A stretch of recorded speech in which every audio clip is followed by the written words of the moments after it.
छतरपुर में बागेश्वर धाम के प्रमुख पंडित धीरेन्द्र शास्त्री के खिलाफ क्या साजिश रची जा रही है। बागेश्वर धाम से कुछ ही दूरी पर हथियार के साथ 3 आरोपी पकड़े गए। हिंदू राष्ट्र और हिंदुत्व को लेकर मुखर रहने वाले बाबा के आश्रम के पास पकड़े गए लोगों का आपराधिक रिकॉर्ड भी रहा है। ये रिपोर्ट देखिए।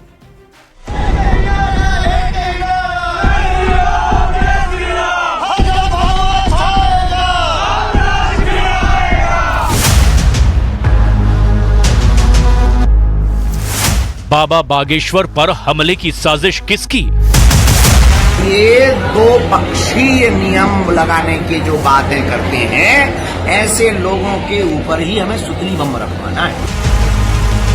कौन बाबा बागेश्वर की जान लेना चाहता है?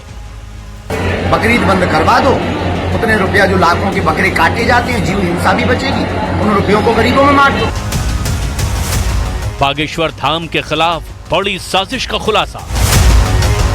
हवस का मौलवी नहीं कभी सुना होगा, पुजारी जरूर होता है। अच्छा, मौलवी क्यों नहीं हो सकता है?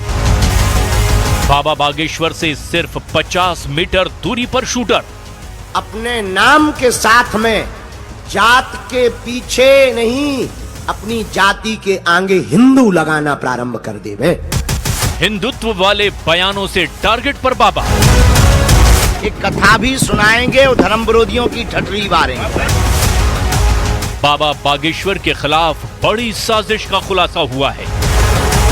बागेश्वर धाम से सिर्फ 50 मीटर की दूरी पर अवैध हथियारों के साथ 3 आरोपी गिरफ्तार किए गए, जिसके बाद बाबा बागेश्वर की सुरक्षा को लेकर सवाल खड़े हो गए।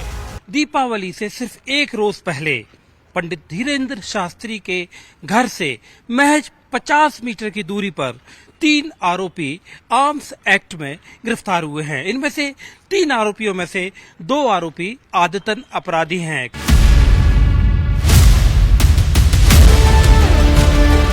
बाबा बागेश्वर के घर से सिर्फ 50 मीटर की दूरी पर जो 3 अपराधी पकड़े गए, उनमें 2 का पुराना आपराधिक रिकॉर्ड है। बागेश्वर धाम के पास ये तीनों अपराधी अवैध हथियारों के साथ घूमते दिखाई दिए, जिसके बाद पुलिस ने इन्हें गिरफ्तार कर लिया। इनके खिलाफ आर्म्स एक्ट की धाराओं में केस दर्ज किया गया है।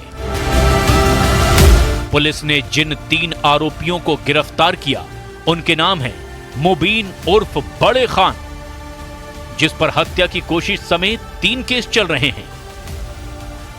दूसरा आरोपी कुंज बिहारी पटेल, जिस पर लूट, चोरी, हत्या की कोशिश समेत 5 मामले दर्ज हैं। हालांकि ये पहली बार नहीं है जब बाबा बागेश्वर पर इस तरह खतरे की आशंका जताई जा रही है। इससे पहले मई 2023 में भी बाबा बागेश्वर धाम के पटना में कार्यक्रम को लेकर आतंकी हमले का अलर्ट जारी किया गया था और बिहार पुलिस ने उनके कार्यक्रम में आतंकी हमले की आशंका जताई थी।